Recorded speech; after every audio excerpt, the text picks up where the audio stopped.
Halo, selamat datang di wawancara kali ini. Kali ini aku mau membahas topik mengenai UMKM. Nah, di sini aku udah sama narasumber kita, yaitu Korian, selaku pengusaha dan penjual ikan hias. Nah, kita bakal bahas lebih lanjut dan mendalami bagaimana pengalamannya Korian sendiri dari perkembangan ekonomi yang turun dan kadang naik, yang tidak stabil, serta kita mendalami bagaimana usaha Korian ini berjalan. Yuk kita simak lebih lanjut sama narasumber kita pada hari ini. Ya, selamat siang. Sebelumnya terima kasih udah mengundang saya untuk menjadi narasumber. Sebenarnya saya untuk menjalankan usaha ikan hias ini sudah kurang lebih selama 4 tahun. Awalnya saya tuh menjual ikan cupang di rumahan, terus dibudidayakan dan dijual kembali. Namun seiring berjalannya waktu banyak keluar masuk jenis ikan yang lagi tren di pasaran. Jadi saya mengoleksi juga, ada beberapa banyak ikan hias seperti ikan cana seperti belakang ini. Terus juga saya juga menjual ikan ini secara online juga, maupun ada offline store juga di rumah. Karena banyak warna yang unik dari ikan hias, jadi kurang lebih banyak penghobi yang sangat menyukai ikan hias ini. Cukup menarik ya berarti. Tapi gimana sih dalam masa, kan 4 tahun ya, 2020 itu kan masih ada zaman-zaman pandemi kan ya. Betul. Itu gimana sih kondisi mempertahankan ekonomi di dalam usaha penjual ikan hias ini? Memang selama masa pandemi memang menjadi suatu kesulitan sih bagi para penghobis dan pengusaha ikan hias ini. Karena juga kita selain memasukin masa PSBB yang semua serba dibatasi, jadi semua pergerakan keluar masuk ikan atau kirim mengirim juga akan dibatasi. Terus bagaimana cara saya untuk mengadaptasi dari masa pandemi tersebut adalah dengan menjalankan penjualan secara online, baik di Tokopedia, Shopee, maupun di TikTok Shop, atau dijual secara live online gitu juga bisa. Terus meskipun pendapatan yang memang sempat menurun, tapi untungnya masih bisa cukup untuk memenuhi usaha ini sampai berjalan. Terus juga memang akibat pandemi memang cukup berdampak pada usaha kami. Bisa dilihat juga karena banyak masyarakat juga lebih memilih untuk membeli kebutuhan pokok kan dibandingkan dengan untuk memenuhi kebutuhan hobisnya. Seperti itu. Tadi sempat menyinggung soal pemanfaatan sosial media ya melalui internet. Nah, itu ada kendala nggak sih? Biasanya kan kalau misalnya lewat internet itu kadang pesannya tidak tersampaikan secara langsung gitu. Nah, bagaimana sih cara Korian sendiri memanajemenkan pemanfaatan teknologi tersebut dalam menjual ikan hias ini? Nah, untuk saya sendiri memanfaatkan teknologi itu seperti yang tadi saya bilang, karena semuanya serba sistem online, jadi kita melakukan penjualan secara online, baik seperti di marketplace, Tokopedia, Shopee, TikTok Shop. Kita juga ada penjualan live action juga, itu seperti lelang, atau kita beli secara online lewat live. Terus juga salah satunya juga karena online mungkin jadi lebih banyak dilihat oleh pelanggan, jadi memulai menarik pelanggan untuk membeli ya. Terus juga dengan secara online juga kita bisa melakukan kirim-kirim juga, bisa dari antar daerah, pulau, bahkan kalaupun bisa memang ada yang mau beli dari luar negeri pun bisa diimpor, seperti itu sih. Oh, bisa diimpor juga. Kalau misalnya digitalisasi, pernah ada kayak suka pembeli yang nipu gitu nggak sih? Atau penipu goib kan dia ada ini ya. Kadang ada pembeli yang mesen nih, saya mesen nih ke Korian gitu kan. Terus saya minta barang dikirim dulu atau gimana. Itu banyak nggak sih kendalanya? Kalau yang seperti itu pasti ada. Tergantung sih bagaimana kita menanggapinya. Kalau dari kami sih biasanya transaksinya harus melakukan pembayaran dulu untuk menghindari hal-hal yang tidak diinginkan seperti tersebut. Gitu. Benar-benar langkah yang sangat cerdas sekali ya untuk pengusaha UMKM. Ya. Jadi berbicara tadi perkembangan teknologi, selain memanfaatkan teknologi, ada inovasi lain nggak sih demi mengembangkan usaha ini? Kalau untuk inovasi lain, mungkin kita ada pemakaian teknologi juga, seperti untuk mengontrol pH air ya, untuk menjaga kualitas air ikan juga, jadi ikannya tetap sehat, tetap bagus.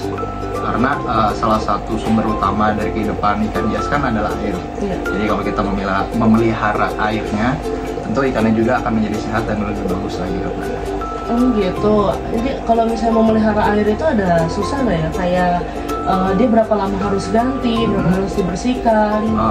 Kita sih annual memang mungkin agak sedikit tricky ya, karena biasanya seminggu bisa 2 kali pergantian air, karena untuk menjaga kondisi air juga supaya tidak kotor ya, karena kan ikan sendiri kan makan terus dan mungkin ada buang kotoran juga, jadi kita selalu bersihkan agar air tetap terjaga.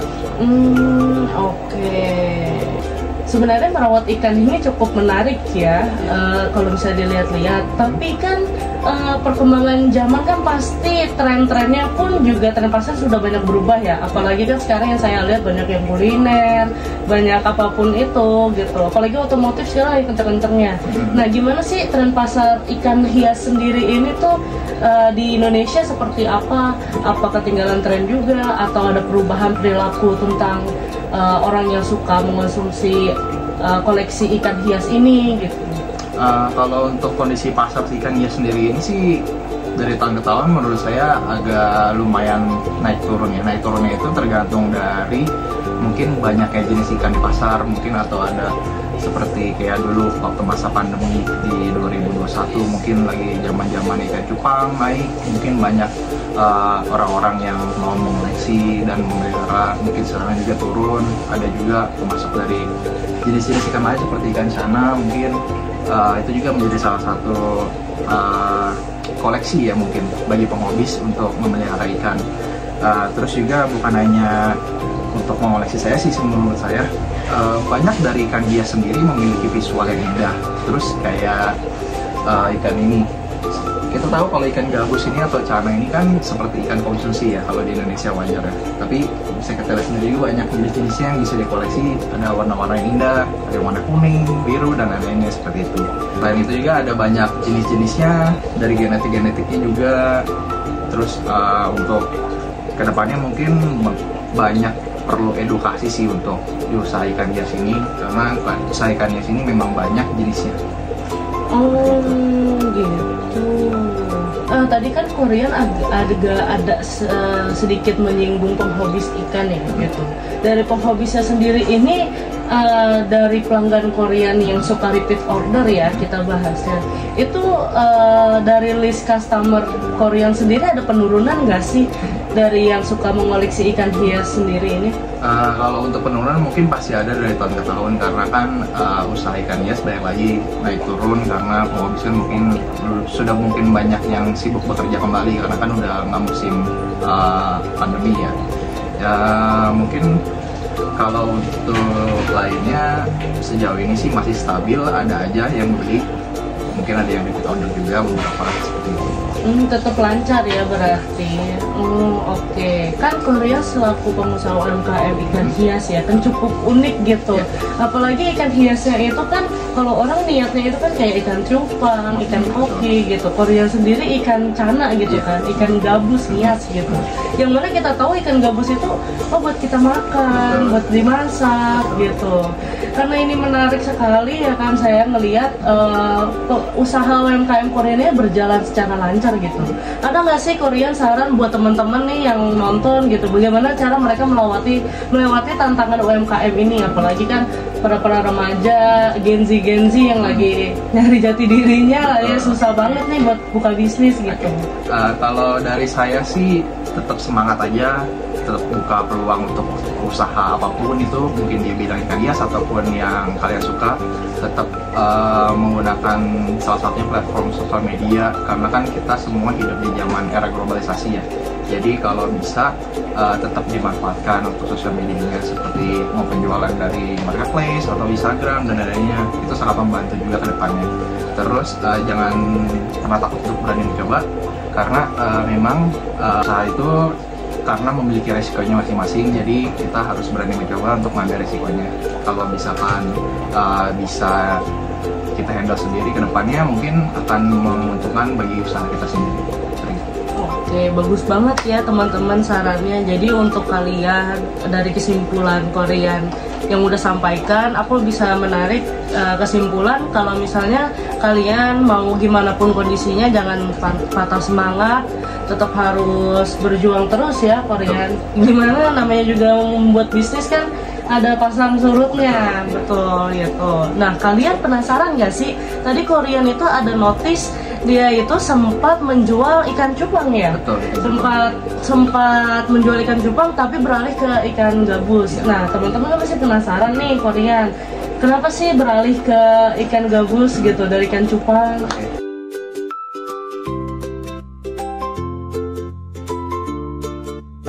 Untuk peralihannya sendiri balik lagi ke market pasarnya juga sih, karena kan ada penurunan di ikan cupangnya. Jadi pas ikan cupangnya turun, balik lagi ke ikan cana ini, karena kan pas dia cupang turun, cana ini mulai booming dan naik di pasaran. Jadi kita melihat peluang apa yang lebih bagus, jadi kita mencoba di situ.